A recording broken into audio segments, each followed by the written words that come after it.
Sequels can be really hard sometimes, especially for the genre-defining games of yesteryear. Mario 2, Zelda 2, Banjo-Tooie, these titles had some pretty tough acts to fall in their predecessors, and they didn't quite hit the mark in terms of the style or quality expected. But I think the most notorious, most egregious, most terrible sequel, at least according to the internet, is Devil May Cry 2. I played the first DMC not too long ago on stream, and I ended up really enjoying it. I was already a fan of Bayonetta, and I had an interest in the series, but DMC was always just outside of my gaming sphere. Devil May Cry basically created the 3D action hack-and-slash genre with a huge focus on combos, stylish moves, and fairly difficult gameplay.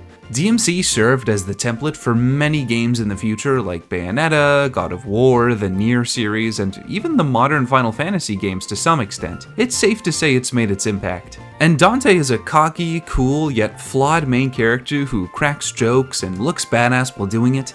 He captured the hearts of everyone who played DMC and would continue to do so in the following games. But all of these wonderful things, the addictive and stylish gameplay, the wonderful characterization, even the personal story following Dante's family and lineage, I want you to forget all of it. That's right, the combos, gone. The style, gone. Dante's entire character, gone. So what's even left in DMC 2? Well, let's take a closer look to see whether or not this game is a design disaster. Devil May Cry 2's development was a strange one. The original director for the first DMC was Hideki Kamiya, also known for Resident Evil 2, Bayonetta, Okami, and the majority of the DMC games, alongside his team, Team Little Devils, at Capcom. Before DMC even released, a sequel was greenlit, but it was going to be developed by a completely different team with a different director. Kamiya had little to no direct involvement with the new team, and he thought that the fact that he wasn't was a sign that he was going to be fired sooner or later. Though the new team was actually because the studio wanted to use more employees to work on multiple titles at the same time, and didn't trust Kamiya to run a large team of that scale. DMC 2 was made using the original screenplay and design document of DMC 1, as well as consistent feedback from various members of Team Little Devils. But the fact that it was made by people who had nothing to do with the original is incredibly evident throughout the entire game. Getting right into it, the first big hurdles to get past is the controls. Compared to the first DMC, Dante feels very strange. A lot of the time it can feel like you're fighting for control to go where you want to go. Jumping is the main culprit here, I think. Your direction and distance are sort of locked in as soon as you hit the button. There's no air control, so if you were holding slightly the wrong direction or didn't quite jump far enough, you're committed to that until you land. Dante also falls like a ton of bricks, so that happens quite sooner than expected. And once you do land, don't get comfortable, since Dante starts moving at his max speed as soon as his little piggies touch the ground. This can be a huge issue, since a lot of this game requires you to jump up fairly precise platforms both throughout regular levels and even during a boss fight. There were a few times it took me many attempts to complete a very simple room simply because I was slightly off when I started my jump, overcorrected with my second jump, and just couldn't adjust my direction after that. Not going far enough also happens more often than I'd like to admit, since Dante falls so quickly by the time I had even noticed I was not going to make it, he had already fallen past the point of no return. That's incredibly annoying when you have to redo an entire room due to one slightly mistimed jump. Beyond jumping though, Dante seems to only be able to run in 8 different directions, sometimes. The reason I say sometimes is for 2 reasons. Firstly, I think I had a bug in my first play session where unless my analog stick was nearly dead center in one of the 8 directions, I just couldn't run. If I wasn't exact, Dante would just slowly walk everywhere, completely ignoring the situation at hand. Secondly, Dante's direction is somewhat tied to the camera. It's not tank controls like Resident Evil. Up is always towards the top of the screen, but the angle of the camera still constantly changes, switching where up is relative to Dante. Even after the bug stopped, I still sometimes found myself randomly walking despite holding the stick all the way to a direction. To be honest, I don't actually know if Dante can run in more than 8 directions because whether he wanted to run at all seemed completely up to fate. The solution to this is to dodge roll everywhere. It's significantly faster than running, you can dodge in any direction, and it also avoids potential incoming danger for the most part. Unfortunately, this isn't a good solution, because if you so much as graze a wall, Dante may just decide that he wants to run up it, or backflip off of it, or do any other number of crazy fancy moves that send you a completely different direction than where you were planning to go. Also, if you dodge backwards, Dante will just do a quick backstep instead of a full roll, which isn't nearly as fast, and it'll keep happening if you spam the button afterwards. Once you've managed to wrestle the controls and have gotten used to them, the next disappointing downgrade from the first game is the combat. Combat in the first DMC is very fast and has a huge focus on using a variety of different moves to juggle enemies, hit them as many times as you can, and keep your combo going to deal more damage and earn a higher score. As the game progresses, you even unlock more moves and weapons that let you extend your combos even further and pull off some crazy stylish moves against enemies. While that basic outline is still around in DMC 2, there's a very big difference. And if you know anything about this game, you know that it's the guns. In DMC 1, the guns are used to extend the time you have before your combo expires, basically a way to get yourself repositioned or to buy some time before your next attack. While there's some cheese you can pull off with them, DMC 2 takes it to a whole other level by letting you basically beat the entire game by just holding down the shoot button. Not only do the guns straight up stun enemies half the time, but they also deal way more damage than they did previously. You don't have to use your sword a single time if you don't want to. Most enemies die pretty quickly to the guns and will never be able to attack you in return. And while your guns don't stun bosses, they do deal a considerable amount of damage that can easily take them out. Not to mention the bosses that are specifically designed to be taken out exclusively with guns. At the very least, your starter guns work best when you're rapidly pressing the shoot button, but you do eventually unlock submachine guns that allow you to just hold it down anyways. Beyond the gun issue, Dante's move list and weapon variety is significantly reduced from the first game. You essentially have two different ways of attacking an enemy 4 times. You can either press the attack button 4 times to do a basic combo, or at any time you can hit the opponent into the air and not really be able to follow up, because jumping is very finicky and unreliable, so it's very hard to actually hit an airborne enemy. Even more, the damage you do from air combos is pitiful, and it's more effective to just blast an airborne enemy with your guns until they fall back down. You do still have a thrusting move to close distances, and a falling sword slash, but that's about the extent of your move variety. This all leads to a very repetitive, though not entirely unfun experience. I do want to stress that it is entertaining, but knowing what it replaced from the first game, it's very hard to compare it. It's like having a nicely cooked steak served on a pretty plate, but the steak was cooked on a garbage fire and the restaurant smells like garbage fire and it definitely tastes horrible, despite it looking and feeling fine. If you don't know what a steak is supposed to taste like, maybe you'd think it's fine. But if you played DMC 1 or 3 or 4 or even the DMC remake, not in a million years, you'd know that this game's combat is trash. Now, just like the first game, you can use your Devil Trigger to enter a powered up state and destroy enemies. This absolutely melts through most bosses, and you can find augments throughout the missions that make you even stronger or change the element that your guns use, which I actually do like a lot. It also heals you and lets you fly/hover for a bit too. The next huge downgrade from the first game is something that even the series itself acknowledges: the very poor story and characters. The story of DMC 2 can really be summed up as Dante helps an evil businessman's homunculus of a daughter by fighting him and saving an island from various demons. To get more specific though, Dante goes to the island of Vey de Marly after he gets a call from a demon woman named Lucia who asks him for help. Dante's father Sparta helped protect that island from a demon invasion that's threatening it once again. Lucia's creator, Arius, wants relics from across the island so that he can summon his master Argosax, so he can steal its power and transcend all of humanity. Dante and Lucia then travel across the island collecting them so he can't get to them, fighting various demons and traveling from tip to tip to do so with the help of Lucia's guardian, who is a former ally of Sparta's from the time he was protecting the island. Once they collect all of the relics, Lucia goes to fight Arius on her own, but she fails. Dante is asked to help her and hands the relics over to Arius to save her life. They fight. Dante saves Lucia, but they have to escape and the summoning ritual starts anyways. Dante then fights more demons to get back to Arius, and his ritual to steal Argosax's power fails. Dante beats him, then has to fight and defeat Argosax in the demon world, where he will be stuck forever. The end. I'll be entirely honest, I'm only now starting to understand what's happening while writing this script. The way that DMC2 expresses and explains its story is practically non-existent. Other than the little vague Bible quotes at the start of each mission, there is little to no reason given for anything that you're doing in a level, nor an explanation for what Dante's reasons or motivations for going anywhere or doing anything are. How does he know where to go? How does he know what to do? Well, he shouldn't.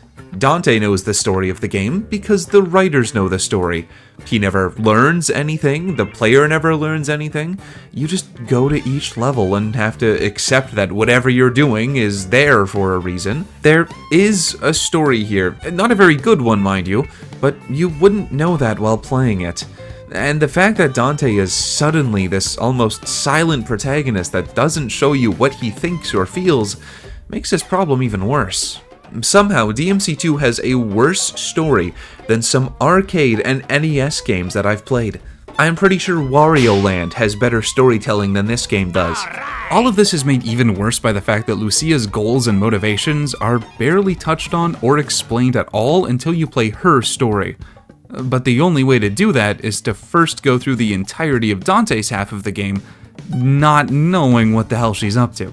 And speaking of Dante, yeah, his characterization is just completely wrong here. In the first game, he was kind of an asshole, but his heart was in the right place. He actually had thoughts and emotions, but here, for whatever reason, they intentionally made Dante quiet and stoic.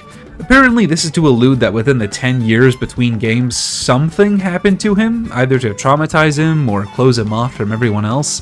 But now he's just a husk of his former self, barely saying anything, not caring about other people's problems, and ultimately being a wet bag of a character. It's a shame because I think Dante is one of the best characters in gaming. I mean, definitely top 50 at least.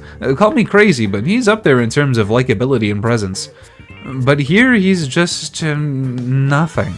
And it makes it really hard to care about him or anything he's done. At one point, and for a while, DMC2 was supposed to be the end of the Devil May Cry story, but as of 5, the explanation is that a portal just opened up in hell and brought Dante back in time for DMC4, which is pretty great, I think. Not everything is all bad, though. The enemies in this game, while not very noteworthy, are designed around the flawed combat, and are fairly entertaining to fight, like I mentioned earlier. If you do decide to not use your guns to mow down everything, you'll find that the enemies are pretty well thought out. The variety is lacking at the start of the game, but as you progress, you'll grow to realize that each enemy does have a specific role in combat. Whether it's putting flying enemies that hit you at a long range in rooms where you can get to higher platforms, or clever mini-bosses that use the design of the level and supporting enemies to try to stop you from getting closer. There are some fun ideas here, and I think in a better game, these enemies would work nicely. Besides the normal enemies, the bosses in this game are also pretty interesting. While some of them like Orin Guerrera, Furiataris, and Plutonian have nothing to note about them but serve as perfectly serviceable boss fights, there are some pretty good ones in here too. The infested tanks are super unique designs, and while being very easy, they are incredibly memorable. Nocturne has a minion mechanic that makes her play very differently from the other bosses, requiring you to beat not only her, but also everything she summoned to finish the fight. And Bolverk and his wolves are genuinely a fun boss fight that feels much more in line with something seen in DMC. Even Phantom from the first game is here, though admittedly much easier than before. The final boss, the Despair Embodied, is another great boss that is only hurt by the fact that guns are so overpowered. Once again, some of these bosses are well designed and were honestly quite fun. If the combat system was more like the first game, I think they could be even better than some of the bosses from that one. However, not all bosses are created equally. There are some stinkers here. There are firstly what I like to call shoot button bosses. For one reason or another, the most effective and sometimes only way to hit some bosses is by shooting them for minutes on end. The most egregious examples of this are the Infested Chopper and Trismagia. Both of these bosses spend the majority of their time out of your reach, and even jump attacks rarely if ever hit them. Trismagia is in the background 90% of the time, and only one of its heads at random can be hit, and Chopper is... oh boy. The Chopper is a 3-phase boss fight, none of which are easy to hit with your close-ranged attacks. In Phase 1, it's in the air above you the entire time, In Phase 2, you're platforming up a burning building, and attacking it from above makes you get hit by its propellers. And Phase 3, like Trismagia, it spends the majority of its time in the background and only comes within range for a very short amount of time. These shoot button bosses took the wind right out of my sails whenever they showed up because they take so long and are frankly just boring to fight. It's a shame because other than them, the bosses are mostly fine, but even both Arius fights are incredibly easy and are most easily won just by shooting him. Another positive thing, though, is DMC2's overall aesthetics and technical quality. Starting with the graphics, while they aren't necessarily an upgrade from the first game, I do appreciate the location variety and contemporary feeling of them. It's nice to see Dante in somewhere other than an old house, and traveling between an old-timey town, a modern city, and the demon world does make the island feel much more varied and lived in. You know, despite the fact that no one lives here. I also really enjoy the VFX and lighting here. It's certainly a classic PS2 era game, and those flashy, glowing effects are all over the place. It has a strong and defined aesthetic, and you can tell the people working on the visual aspects of this game really did care. This is especially true of the few cutscenes. They all look genuinely great. I'm especially a fan of the ending cutscene with Dante's final hit. It's pretty dang great.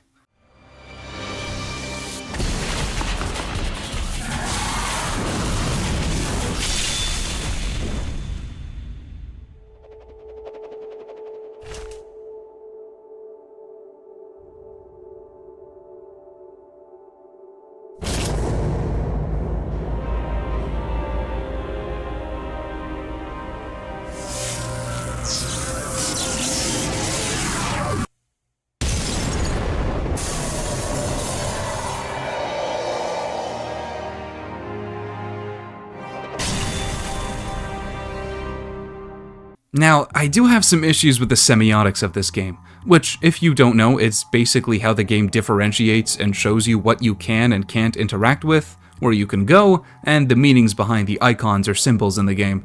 It's much more complicated than that, but in this context, I specifically mean where you're able to go in levels and what you can and can't interact with. There were a few times where I didn't know if something was a door I could go through or just a decoration, or what was a button and what was just a light. I think this is down to the designers wanting to make believable locations and not have anything look too video gamey. But for as much shit as like the yellow paint stuff gets, it's there for a reason. You do need to indicate where you can go, and sometimes the only way to do that is having a big, bright color telling you exactly where to go. But back to positives, this game also sounds pretty great. The music is very enjoyable and fits the tone well, the sound effects are totally unremarkable, which is a great thing actually, and some of the sounds the enemies make are great. These little bug guys especially.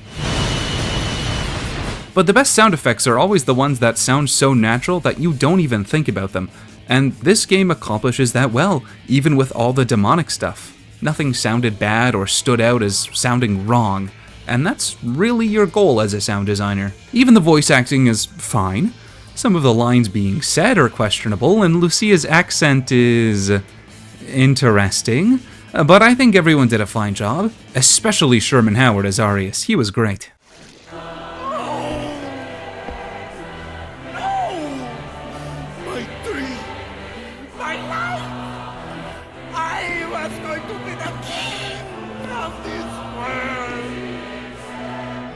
King?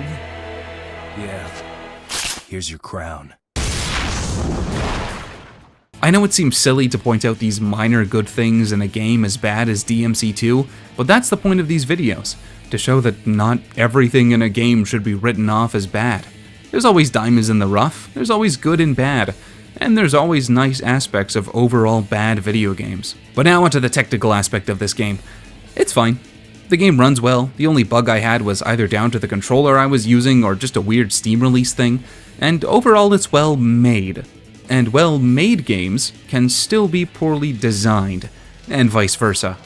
I don't think the programmers are responsible for a single issue with this game. They did a great job making a perfectly functional video game. Beyond that, the checkpoints are also very generous in DMC2, which I will always say is a good thing. I had some gripes with the checkpoints in DMC1, making you start some phases of bosses over or sending you back to the beginning of an area, but checkpoints in DMC2, however, will always start you back off in the room or phase of a boss that you died on. No restarting at phase 1 of a 3-phase boss, no replaying half a level. Where you die is more or less where you come back to. While this contributes to the easiness of the game, think about if this game was a little harder. If it was as hard as DMC1, would you want the checkpoints to be less forgiving? I don't think this checkpoint system was designed knowing that the game was going to be so easy. Honestly, I don't think any part of the game was designed knowing that, but my point is that this is a good thing. And it just kinda seems like it isn't because of other worse aspects about the design. One of those worst aspects being the puzzles and exploration.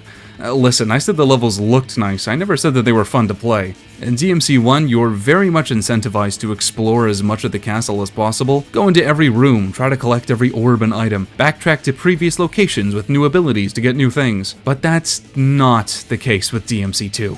There are 3 main reasons why it isn't fun to explore here. 1, the game is so easy that missing helpful items or orbs in no way hinders your ability to finish the game. Health upgrades, unneeded. Free revives, nice to have, but they're rarely used. New weapons? Okay, those ones are pretty important, but they're always so obvious to find that you don't need to explore to get them. Most of the rewards you get aren't even worth it. They're usually just a bunch of red orbs or sometimes a room full of enemies. Number 2, it can be hard to know where you can go. Like I mentioned earlier, many levels look very samey throughout their entirety. The sewer, the office building, everywhere you go looks just like where you were. And that means that even if you do find somewhere new to go, it might not be all that obvious that there's even something in that new area. And number 3, you can never go back anyways. Once you leave an area, that's it. There's no going back. If a mission is done, so is that location. This means that even when you get the very, very few abilities in this game, everything is found the same way. You either jump up to something off screen, or you stand in one specific location off the main path. That's mostly it. The lack of variety makes it feel more like a chore than a reward. And outside of a lackluster exploration, but tied directly to it, are the puzzles. Most puzzles in this game fall into one of 2 categories. Hit the thing, or find the thing and then hit the thing. Either it's one specific thing in a room that you have to hit, or you have to search the entirety of the level to find one specific glowing orb. It's boring, it's padding, and it was done way better in the first game. The puzzles are genuinely bad, I think, and sometimes they just don't work. Like this room here where you have to hit 3 orbs, but Dante will only attack towards the flying enemies in the room, and you have to position the orb perfectly between Dante and the enemy that he's trying to hit. So, let's go over everything.